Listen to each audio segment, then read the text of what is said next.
धौलपुर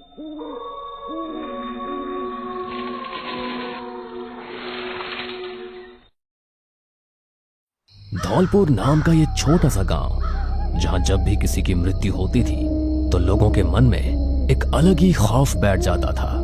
क्योंकि जब गांव के लोग मृत व्यक्ति को शमशान घाट में जलाकर आते थे तो उस रात 12 बजे के बाद गांव में एक रुदाली के रोने की आवाज सुनाई देती थी।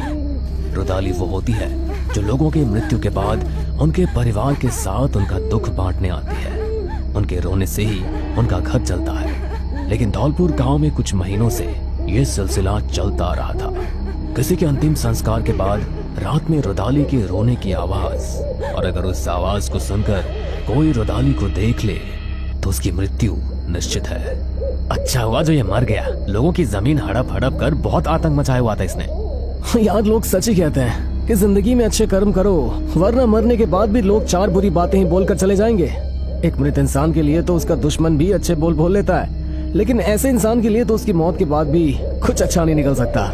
ये तो तूने ठीक कहा भाई, लेकिन इसका अंतिम संस्कार हो चुका है। हम सबको अपने अपने घर चलना चाहिए, वरना एक बार उसके रोने की आवाज सुनाई दी और हमें वो कहीं दिख गई तो हमें नहीं छोड़ेगी। मोहन की ये बात सुनकर सब लोग सचेत हो गए। सब लोग अपने अपने घरों को चले गए। लेकिन तभी एक लड़के जीतू के फोन पर उसके दोस्त का फोन आया। हेलो, हाँ भाई क्या हुआ, इतनी रात गए फोन कर रहा है? अरे तू भूल गया क्या, आज मेरा जन्मदिन है और देख तू जाना ही पड़ेगा, आने के लिए तो मना नहीं कर सकता। अरे हाँ, मैंने कब मना किया है, आ रहा हूँ। जीतू अपने दोस्त की बर्थडे पार्टी के लिए निकल गया।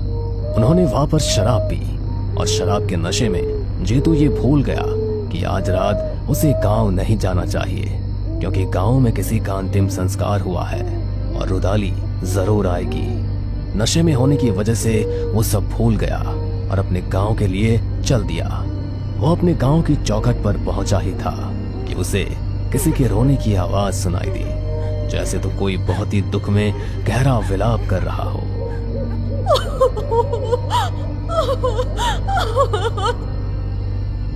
अरे इतने रात को कौन रो रहा है?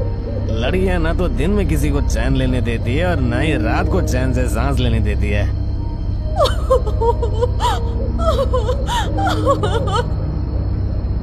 अरे क्या परेशानी है, क्यों रात को रो रो कर हल्ला मचाया हुआ है? जीतू नशे में इतनी जोर जोर से बोल रहा था कि वहां पर रहने वाले सुरेश को उसकी आवाज सुनाई दी। उसने अपनी खिड़की से झांक कर देखा तो जीतू बाहर बड़बड़ा रहा था। अरे ये लड़का पागल तो नहीं हो गया है? गांव में आज ही तो जमींदार का अंतिम संस्कार हुआ है और ये रात को इस तरह गांव में घूम रहा है। इसे अंदर लेकर आना होगा मुझे, वरना वो इसे छोड़ेगी नहीं। सुरेश की आवाज से उसकी पत्नी मनोरमा की नींद खुल गई। उसने जैसे सुरेश को बाहर जाते देखा तो तुरंत टोकते हुए कहा, इस टाइम कहाँ जा रहे हो? पता नहीं है क्या आज की रात कितनी भयानक है? अरे जानता हूँ, लेकिन क्या करूँ, वो गांव का जीतू बाहर नशे में बड़बड़ा रहा है। उसे बाहर रहने दिया तो वो मार देगी उसे। जब उसे पता था कि आज की रात क्या होने वाला है तो उसे अपने घर से बाहर निकलना ही नहीं चाहिए था। अगर उसके चक्कर में आपको कुछ हो गया तो क्या होगा? नहीं नहीं, आप कहीं भी बाहर नहीं जाएंगे।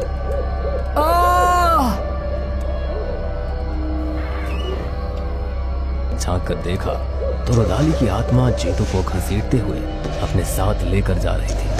उसे देखकर साफ पता चल रहा था कि उसके शरीर में अब जान नहीं बची है। ये देखकर सुरेश के रोंगटे खड़े हो गए। तभी रुदाली की आत्मा ने अपनी गर्दन घुमाई और सुरेश को खिड़की से झांकते हुए देख लिया। सुरेश की रूह कांप गई और उसने अपने कांपते हुए हाथों से जल्दी से खिड़की को बंद किया और जल्दी से आकर बिस्तर के अंदर लेट गया। उसका पूरा शरीर बुरी तरह कांप रहा था। क्या हुआ जी, आप इतने घबराए हुए क्यों? क्या देखा आपने बाहर? मनोरमा, वो रुदाली उसने जीतू को मार दिया और वो जीतू को अपने साथ लेकर जा रही थी। मैंने उसे देख लिया और उसको पता चल गया कि मैं उसे देख रहा था। उसकी नजर मुझ पर पड़ गई है मनोरमा, वो मुझे भी ले जाएगी, मुझे बचा लो। हे भगवान, ये क्या किया आपने? आपने बाहर झांक कर देखा ही क्यों? हे भगवान, हमारी रक्षा करना। कुछ पल के लिए तो सब कुछ शांत रहा, लेकिन थोड़ी देर बाद अचानक सुरेश के दरवाजे पर कोई जोर जोर से ठक ठक करने लगा। कोई दरवाजे को इतनी जोर से खटखटा रहा था जैसे अभी दरवाजा टूट कर गिर जाएगा। उसने आपको देख लिया, इसलिए वो हमारे घर के अंदर आना चाहती है, लेकिन मैं ऐसा नहीं होने दूंगी। मैं अभी मंदिर में दिया जलाती हूँ। मनोरमा उठकर मंदिर में दिया जलाने गई। उसने जल्दी से दिए में बाती को लगाया, लेकिन दिया जलाने के लिए माचिस जली ही नहीं। इससे पहले कि बाती जलती, वो ठक ठक की आवाज और तेज हो गई और अचानक से दरवाजा टूट गया। मनोरमा ने जैसे ही पीछे मुड़कर देखा तो ना तो वहां रुदाली थी और ना ही घर में सुरेश था। उसे बस सुरेश के चीखने की आवाज सुनाई दी और उसके बाद सब कुछ शांत हो गया। मना किया था मैंने कि मत करो ऐसा, लेकिन मेरी बात नहीं मानी। आज वो उनको भी ले गई। सुबह जब गांव में सब लोग उठे तो उनको गांव में जीतू और सुरेश के मरने की खबर पता चली। कैसे कल रात रुदाली उन दोनों को अपने साथ ले गई।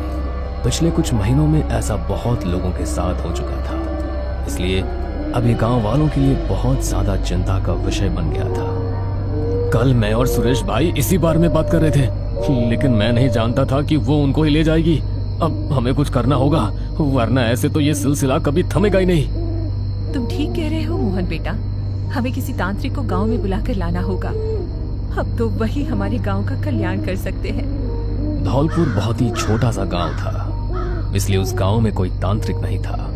गांव के कुछ लोग मिलकर दूसरे गांव में गए, जहां पर तांत्रिक बाबा अपनी सिद्धियों के कारण बहुत ही मशहूर थे। उन्होंने जाकर सारी बात तांत्रिक बाबा को बताई। अगर ऐसी बात है तो तुम लोग चिंता मत करो। आज तुम लोगों ने गांव में जीतू और सुरेश का अंतिम संस्कार किया है, तो मतलब आज भी वो गांव में आएगी, लेकिन गांव में से कोई भी बाहर मत निकलना। इसके लिए तो तुम पहले से ही सावधान हो, लेकिन आज जरा खास ध्यान रखना, क्योंकि आज रात मैं तुम्हारे गांव में जाऊंगा और मैं चाहता हूँ कि वो मेरे सामने आए, ताकि मैं उसे हमेशा के लिए कैद कर सकूं। ठीक है बाबा, हम आपकी बात का ध्यान रखेंगे। बस आप हमें उस रुदाली की आत्मा से मुक्ति दिला दीजिए। अपने कहे अनुसार बाबा रात को गांव में आए और गांव के चारों तरफ और गांव की हर गली में घूमने लगे, ताकि उन्हें भी उस रुदाली की आत्मा दिखाई दे। रात के लगभग 1:30 बजे का समय होगा। तांत्रिक बाबा सब जगह घूमकर एक जगह आसन लगाकर बैठ गए। तभी उन्हें किसी के रोने की आवाज सुनाई दी।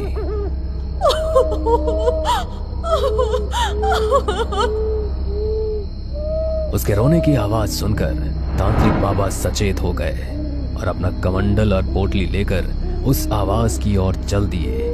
तभी अचानक रुदाली की आत्मा उनके सामने आ गई, लेकिन उसने जैसे ही तांत्रिक बाबा को स्पर्श किया तो उसे बहुत तेज झटका लगा और वो दूर जाकर गिरी। तभी तांत्रिक बाबा ने देर ना करते हुए उसकी आत्मा पर अपने कमंडल से जल छिड़क दिया और उसकी आत्मा के इर्द गिर्द एक गोल घेरा बन गया। गोल घेरे के अंदर आते ही वो पूरी तरह तड़पने और चिल्लाने लगी। छोड़ो मुझे, इस घेरे से बाहर निकालो मुझे। बिल्कुल नहीं, मैं तुझे इस घेरे से बाहर बिल्कुल भी नहीं निकालूंगा। बहुत से मासूमों की जान ले ली तूने, लेकिन अब मैं तुझे किसी की जान लेने नहीं दूंगा। मासूम? कौन मासूम? कोई भी मासूम नहीं है यहाँ पर, सबके सब निर्दयी हैं। निर्दयी? क्या मतलब है इस बात का? इसका मतलब ये है कि मैं इन लोगों को जानबूझकर नहीं मार रही हूँ। मैं सबके घरों में किसी की मौत होने पर रुदाली बनकर उनका दुख बांटने के लिए जाती थी, ताकि मैं अपने पति की दवाइयों का खर्च निकाल सकूं। मेरे पति एक अपाहिज थे और कोई काम नहीं कर सकते थे, लेकिन एक दिन गांव के एक अमीर आदमी की नजर मुझ पर पड़ गई, जिसने पहले भी 3 औरतों से शादी की और उनसे मन भर जाने पर उन्हें मार डाला। उसके काले कर्म हमेशा उसके पैसों की आड़ में छुप गए। एक दिन उसकी बुरी नजर मुझ पर भी पड़ गई और उसने मुझसे कहा, कितनी सुंदर है तू, क्यों अपनी खूबसूरती को इस लंगड़े के पीछे व्यक्त कर रही है? तू मुझसे शादी कर ले, मैं तुझे लेकर कहीं दूर चला जाऊंगा। शर्म नहीं आई तुझे ये कहते हुए? मैं एक पतिव्रता स्त्री हूँ, अभी के अभी यहाँ से चला जा, वरना ठीक नहीं होगा। अच्छा, तू क्या कर लेगी मेरा? और कौन है जो तुझे मुझसे बचा लेगा? तेरा ये लंगड़ा पति तुझे बचाएगा क्या? मैं तुझे आखिरी बार कहता हूँ, या तो तू मुझसे शादी कर ले, वरना ये अपनी जान से हाथ धो बैठेगा। उसने मुझे पाने के लिए मेरे पति को मार डाला। यही सोचकर कि मैं उसके बाद उससे शादी कर लूंगी। लेकिन जब मैंने उसके खिलाफ गांव में बोलने की कोशिश की तो उसने मुझ पर तरह तरह के इल्जाम लगा दिए कि ये अपने अपाहिज पति से तंग आ गई थी और दूसरे गांव के किसी लड़के के साथ भागने ही वाली थी। पूरे गांव में मेरी बदनामी हो गई और गांव का हर इंसान मुझे दुत्कारने लगा। गांव वालों ने मेरा राशन पानी बंद कर दिया। मैं दिन पर दिन बीमार होती गई। मुझे ऐसी ऐसी बातें सुनने पड़ी जिससे मैं जीते जी मर गई। मुझसे ये सब सहन नहीं हुआ। मेरे गांव वालों को सब बताना भी चाहा, लेकिन उन्होंने मेरे पति की मौत के ताने मार मार कर मुझे वहां से भगा दिया। मैं एक जिंदा लाश बनकर रह गई और मैंने उस जिल्लत भरी जिंदगी से अच्छा अपनी जिंदगी को हमेशा के लिए खत्म कर लिया। लेकिन मैंने ये ठान लिया था कि इन गांव वालों को मैं छोड़ूंगी नहीं। जो इन्होंने मेरे साथ किया, इसका बदला तो मैं इनसे जरूर लूंगी। रुदाली की आत्मा की बातें सुनकर तांत्रिक बाबा का भी खून खौल उठा। मैं तो तुझे यहाँ पर कैद करके मुक्ति दिलाने आया था, लेकिन तेरी मुक्ति अब तभी होगी जब उन सबको उनके किए की सजा मिलेगी। ऐसे कर्म करने वाले हर प्राणी का अंत बुरा ही होना चाहिए, इसलिए मैं तुझे कैद नहीं करूंगा और ना ही अभी तेरी मुक्ति होगी। जिन्होंने तेरे साथ सही नहीं किया तो उन सब से बदला ले और उसके बाद ईश्वर के घर जाने के लिए तू अपने आप मुक्त हो जाएगी। तांत्रिक बाबा ने रुदाली की आत्मा को घेरे से आजाद कर दिया और वहां से चले गए। तांत्रिक बाबा ने उस गांव के लोगों का अपने गांव में आना निषेध कर दिया और रुदाली की आत्मा ने अपने एक एक गुनहगार को चुन चुनकर मौत के घाट उतारा। और जिस दिन उसका बदला पूरा हो गया, उस दिन वो अपने आप मुक्त हो गई। ये कहानी हमारे एक सब्सक्राइबर हर्षपाल की कहानी पर आधारित है। आइए शुरू करते हैं आज की कहानी। मेरा नाम राहुल है। ये बात उस समय की है जब मैं IIT कानपुर में इंजीनियरिंग का छात्र था। एक रात करीब 3 बजे होंगे। बाहर चारों ओर अंधकार का साया था। सड़क पर लगा लाइट का खंभा बीच बीच में जल उठता था। सड़क सुनसान थी और कभी कभी कोई कार सन्नाटे को चीरती हुई आती, फिर सब सुनसान हो जाता। सड़क के पास ही एक अपार्टमेंट में मैं और मेरा सहपाठी वरुण सो रहे थे। अचानक मेरी नींद टूटी और मुझे जोरों की प्यास लगने लगी। मैं पानी पीने चला गया, तभी मैंने खिड़की से कोई परछाई देखी। मैं डर गया। मैंने धीरे से खिड़की खोली और नीचे सड़क की ओर देखा। बाहर का नजारा देखकर मैं सहम गया। मैं भागकर वरुण के पास आया। वरुण, वरुण, जल्दी उठ और बाहर देख। क्या हुआ? जरा बाहर तो चलकर देख।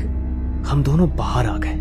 हमने जो देखा उसे देखकर हमारे होश उड़ गए। शरीर से पसीने छूटने लगे। शरीर एक जगह जम गया। सामने एक लाश थी। उसका सिर धड़ से अलग था। उसने काले कपड़े पहन रखे थे और वो कोई तांत्रिक लग रहा था। उसके शरीर पर बड़े बड़े नाखून के निशान थे। उसने बहुत ज्यादा मालाएं पहन रखी थी। मुझे कुछ समझ नहीं आ रहा था कि तभी वरुण को तांत्रिक के गले में कुछ दिखाई दिया। वो एक लॉकेट था। उसने मुझे लॉकेट दिखाते हुए कहा, यार ये लॉकेट कितना सुंदर लग रहा है, इसे मैं ले लेता हूँ। यहाँ चारों ओर कोई भी नहीं है, किसी को क्या ही पता चलेगा। नहीं, हमें इसे नहीं लेना चाहिए।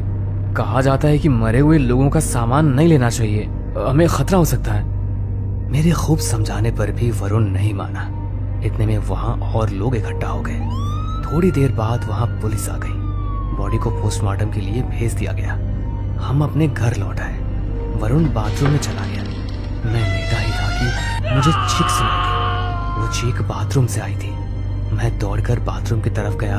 जब मैं बाथरूम में पहुंचा तो मैं ये देखकर सुन्न रह गया कि बाथरूम के अंदर खून पड़ा था। मेरा शरीर सुन्न रह गया। मैं पसीने से तर हो गया। बाथरूम की खिड़की टूटी हुई थी। मैं घबरा गया। मैंने खिड़की से बाहर झांका। बाहर का नजारा देखकर मैं सहम गया। बाहर वरुण लहूलुहान पड़ा था। उसकी मौत हो चुकी थी। मैं जैसे ही नीचे जाने के लिए पीछे मुड़ा, मेरा ध्यान बाथरूम के शीशे पर गया। वहां खून से कुछ लिखा था, जिसे पढ़कर मुझे सारा माजरा समझ आ गया। उस पर लिखा था, मुझे वो लॉकेट दे दो वरना कोई जिंदा नहीं बचेगा। रागिनी। मैं नीचे गया। मैंने वरुण के हाथों से वही लॉकेट देखा। मैंने लॉकेट लिया। मैं अपने दोस्त की मृत्यु से बहुत दुखी हुआ। मैंने उसका देह संस्कार किया और बात की तह तक जाने के लिए निकला। मैं एक तांत्रिक को जानता था। मैं उसके पास गया। मैंने तांत्रिक से सारी बात बताई और कहा, बाबा, मैं इसकी तह तक जाना चाहता हूँ। इस लॉकेट से मुझे भी खतरा है। जब तक ये लॉकेट मेरे पास रहेगा, रागिनी मुझे मारने का प्रयत्न करेगी। अब आप ही मुझे उससे बचा सकते हैं। बेटा, तुम इस लॉकेट को हनुमान जी के मंदिर में उनकी मूर्ति के पीछे रख देना। उसके बाद मैंने वैसा ही किया।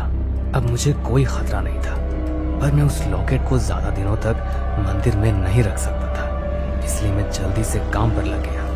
मैंने पिछले कुछ दिनों के सारे अखबार देख डाले, पर मुझे कुछ न मिला। परंतु जैसे ही मैं कुर्सी से उठा, मुझे नीचे गिरा एक अखबार नजर आया। मैंने उसे उठाया, तभी मुझे रागिनी द मिस्टीरियस स्टोरी नाम से एक आर्टिकल नजर आया। मैंने उस अखबार से एड्रेस लिया और रागिनी के घर की तरफ चल पड़ा।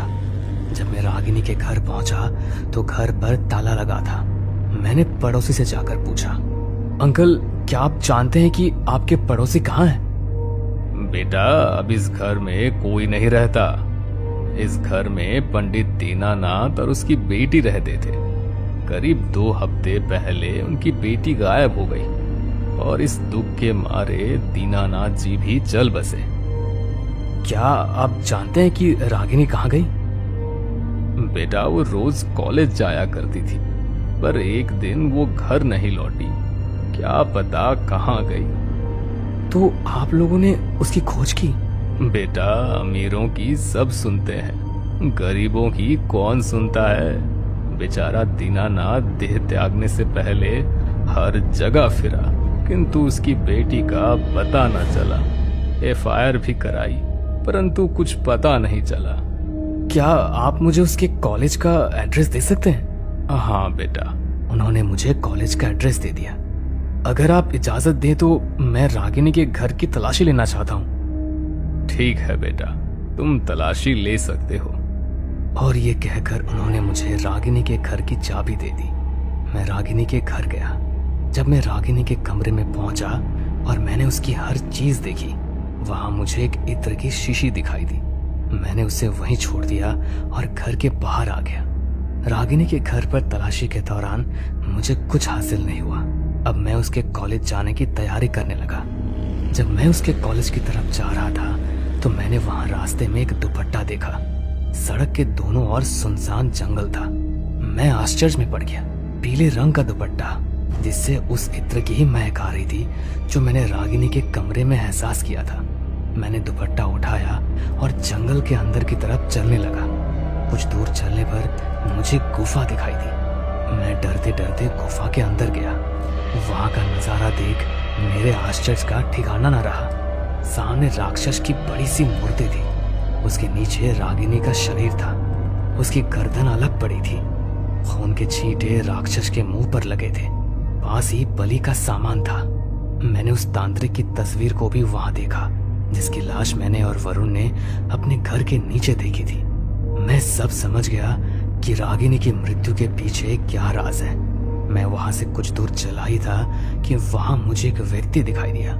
उसे गुफा के बाहर एक पेड़ से बंदी बनाया गया था।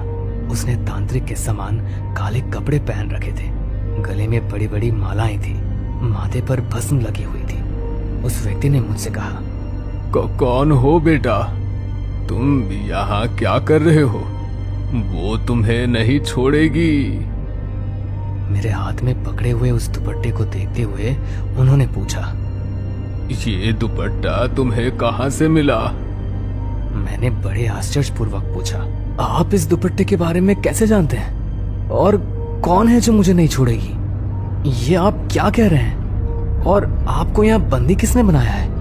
मैंने उस व्यक्ति को खोलने की चेष्टा की, परंतु उन रस्सियों में काली शक्ति का जादू था। मैं चाहकर भी उसे खोल नहीं पाया। तांत्रिक बोला, बेटा, तुम चाहकर भी इन्हें नहीं खोल सकते।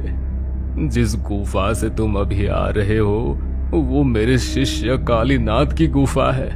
वो अमर होना चाहता था। अमर होने के लिए उसने दैत्य दानव की कठोर से कठोर साधना की। एक रात वो अपनी साधना पूरी करके फल की प्रतीक्षा कर रहा था। तभी हवन कुंड की अग्नि से एक राक्षस निकलकर उसके समक्ष आया। उसने कालीनाथ से कहा, अगर तू अमर होना चाहता है तो तुझे बलि देनी होगी, एक कुंवारी लड़की की बलि। वो लड़की जो सुबह इस रास्ते से सबसे पहले गुजरे, उस लड़की की बलि दे और संसार की समस्त शक्ति को अपने अधीन कर ले। इतना कहकर राक्षस वहां से चला गया। उस दिन कालीनाथ बहुत खुश हुआ। उसने सारी बात मुझे बताई। मैंने उसे समझाने की कोशिश की। मैंने उससे कहा, देखो वत्स, बुराई चाहे कितनी ही ताकतवर क्यों ना हो, वो कभी अमर नहीं बन सकती। ऐसा होना सृष्टि के नियमों का उल्लंघन करना है। मेरे खूब समझाने पर भी वो नहीं माना और वहां से गुस्से में चला गया। जाते समय मैंने उससे कहा, देखो वत्स, यदि तुम ऐसा कार्य करोगे तो मुझे स्वयं तुम्हें रोकना होगा। उस वक्त तो उसने कुछ नहीं कहा और वहां से चला गया। अगले दिन जब मैं सो रहा था, उसने मेरी दी शक्ति के द्वारा मुझे कैद कर दिया। अगले दिन सवेरे जब रागिनी अपने कॉलेज के लिए निकली तो कालीनाथ ने उसे पकड़कर गुफा में कैद कर दिया। वो लड़की चिल्लाती रही, परंतु पापी ने उसे नहीं छोड़ा। उसने रागिनी की बलि देकर राक्षस की भूख शांत की। बदले में राक्षस ने उसे शक्तियों से भरा एक लॉकेट दिया और कहा, जो भी इस लॉकेट को धारण करेगा वो संसार में व्याप्त सभी काली शक्तियों का स्वामी हो जाएगा। परंतु इतना ध्यान अवश्य रखना, ये शक्तियां तुम पर हावी न होनी पाए। इस लॉकेट की वजह से रागिनी ने तांत्रिक को मारा। रागिनी की सारी शक्ति इस लॉकेट में है, इसलिए वो इस लॉकेट को हासिल करना चाहती है। परंतु बाबा, जब हम तांत्रिक की लाश के पास पहुंचे थे तब भी लॉकेट वहीं था, और जब मैं वरुण की लाश के पास पहुंचा तब भी लॉकेट वरुण के हाथ में ही था। रागिनी को लॉकेट ले जाने का अवसर 2 बार मिला, फिर उसने लॉकेट क्यों नहीं लिया? बेटा, रागिनी लॉकेट खुद हासिल नहीं कर सकती। रागिनी को लॉकेट तभी स्वीकृत होगा जब कोई खुद अपने हाथों से उसे लॉकेट दे, और यदि उसे एक बार लॉकेट मिल गया तो वो शक्तिशाली हो जाएगी। फिर उसे रोकने का कोई साधन नहीं होगा। बाबा, क्या कोई उपाय है जिससे रागिनी की आत्मा को मुक्ति मिल सके? बेटा, हमें उस लॉकेट को नष्ट करना होगा। लेकिन बाबा, उसे तो हम अभी भी नष्ट कर सकते हैं ना? बेटा, जैसा तुम समझ रहे हो ऐसा नहीं है। उस लॉकेट को तभी नष्ट किया जा सकता है जब पूर्णिमा की रात हो और चंद्रमा बिल्कुल तुम्हारे सिर पर हो, तभी उसे मारा जा सकता है। तो ठीक है बाबा, मैं उस लॉकेट को लेकर आता हूँ। आप बस इतना बता दीजिए कि पूर्णिमा की रात कब है? बेटा, तुम्हें जल्दी करनी होगी। पूर्णिमा की रात आज ही है। इसके बाद मैं लॉकेट लेने चला गया। जब मैं लॉकेट लेकर लौटा तो मैंने जो देखा उसे देखकर मैं सुन्न रह गया। मेरा शरीर पसीने से तर हो गया। तांत्रिक का शरीर खून से सना हुआ था। उसकी गर्दन रागिनी के हाथों में थी। रागिनी की लाल लाल आंखें, बड़े बड़े नाखून, भयानक चेहरा था। वो तांत्रिक को नोच नोच कर खा रही थी। मैं ये सब देखकर घबरा गया। मेरे पसीने छूटने लगे। मैंने जल्दी से अपने बाइक ली और भागने लगा। रागिनी ने मुझे देख लिया। वो मेरे पीछे आने लगी। मैंने बाइक तेज कर ली। वो अभी भी मेरे पीछे आ रही थी। रात हो चुकी थी। कुछ दूर चलकर मुझे एहसास हुआ कि वो मेरे पीछे नहीं है। सुनसान जंगल में आकर मेरी बाइक का पहिया जाम हो गया। मुझे कुछ समझ नहीं आ रहा था। जैसे ही मैंने नीचे देखा तो मैं आश्चर्य में पड़ गया। डर ने मुझे घेर लिया। मेरे रोंगटे खड़े हो गए। जमीन से 2 हाथ निकले हुए थे और मेरे बाइक के पहिए को पकड़े हुए थे। ये देखकर मेरी चीख निकल गई। मैं बाइक को वहीं छोड़ आगे की ओर दौड़ा। मेरी बाइक मेरे पीछे पीछे आ रही थी। अचानक मुझे ठोकर लगी और मैं गिर गया। बाइक मेरे निकट आती जा रही थी। अचानक मेरी बाइक मेरे दोनों पैरों पे चढ़ गई। मेरी दर्द के मारे चीख निकल गई। मेरे पैर की हड्डी टूट चुकी थी। पैर में खून बह रहा था। मैं हाथों के सहारे सरक कर सड़क के किनारे आया। मेरी बाइक वहीं आकर मेरे पास गिर पड़ी। मैं दर्द से करा रहा था। अचानक मेरी नजर एक ट्रक पर गई। ट्रक ड्राइवर की आंखें लाल थी। वो पूरी स्पीड से मेरी तरफ ही आ रहा था। उस पर रागिनी की आत्मा ने कब्जा कर लिया था। मैंने जल्दी से अपनी जेब से वो कागज निकाला जिस पर रागिनी का आर्टिकल लिखा था, क्योंकि उस कागज के सिवा मेरे पास और कुछ नहीं था। मैं अपनी बाइक के पास सरकते हुए गया। मैंने अपनी बाइक को न्यूट्रल कर रेस छोड़ दी और कागज को पेट्रोल में भिगोकर इंजन के पास लगा दिया। कागज में आग लग गई। मैंने देखा चांद सर के ऊपर था। ट्रक अभी भी मेरी तरफ ही आ रहा था। मैंने लॉकेट को आग में रख दिया। कागज के साथ लॉकेट भी जल गया। लॉकेट के जलते ही ट्रक में भी आग लग गई और रागिनी का अंत हुआ। उसे मुक्ति मिल गई। परंतु उस दिन मैंने अपने दोनों पैरों और अपने दोस्त को खो दिया। हमें पूरा यकीन है दोस्तों कि आप लोगों को ये कहानी जरूर पसंद आई होगी। अगर आपके साथ भी कुछ ऐसे अनकहे किस्से हो चुके हैं तो प्लीज हमारे साथ शेयर करें। हम जरूर अपने चैनल पर उनको दिखाएंगे। हमारी ईमेल आईडी नीचे डिस्क्रिप्शन बॉक्स में दी गई है, तो प्लीज हमारे वीडियो और चैनल को शेयर एंड सब्सक्राइब करें और बने रहे हमारे साथ ऐसे ही अनकहे किस्से और कहानियां सुनने के लिए।